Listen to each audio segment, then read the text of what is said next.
دا د زرغون خوست په نوم د مرکز اړوند د ورغه کلي او چینې مو د خیلو د اتحاد لوبډلو ترمنځ د فوټبال پایلوبه ده چې په نږدې 2 میاشتو کې د دې ولایت د مرکز او ولسوالیو شاوخوا 50 لوبډلې پکې ولوبېدلې. د دې لوبه اتلولي چې د متون د ورغه کلي لوبډلې په خپل نوم کړه، تابیا کوونکو یې موخې له نشو د ځوانانو راګرځول، ورزش ته د خلکو هڅونه، د هیواد په بیارغونه کې د ځوانانو د ونډې ډیریدل او د خوستیو ځوانانو ترمنځ د یووالي پیاوړتوب و. په خوست کې اکثریت مینوال د فوټبال د په اوسني وخت کې یا په وروستیو کې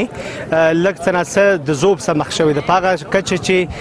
د فوټبال مینوال او د لوبغاړي غوښتونکي دي د مربوطه چارواکو څخه هغه شانته خدمات نه دي وړاندې شوي. د زرغون خوست د فوټبال سیالیو تابیا د مرکز اړوند د چینې مو د خیلو ځوانانو کړې وه او دوی په پام کې لري چې د ځوانانو د سالمې بوختیا لپاره دا ډول نورې لوبې هم ترسره کړي. او زموږ هدف هم دغه ده چې د خوست د سمسورتیا لپاره دغه د خوست راتلونکي ښه راتلونکي لپاره دغه ځوانان راوهڅوو. فوټبال په افغانستان کې یوه له سابقه لرونکو لوبو څخه ده چې د دې هیواد په حکومتي او غیر حکومتي ښوونځیو کې زده کوونکو ته د سپورت په ساعتونو کې عملي او نظري زده کړې ورکول کیږي، خو د ورزشکارانو په وینا چې د پاملرنې د کموالي له کبله د پام وړ پرمختګ نه دی کړی.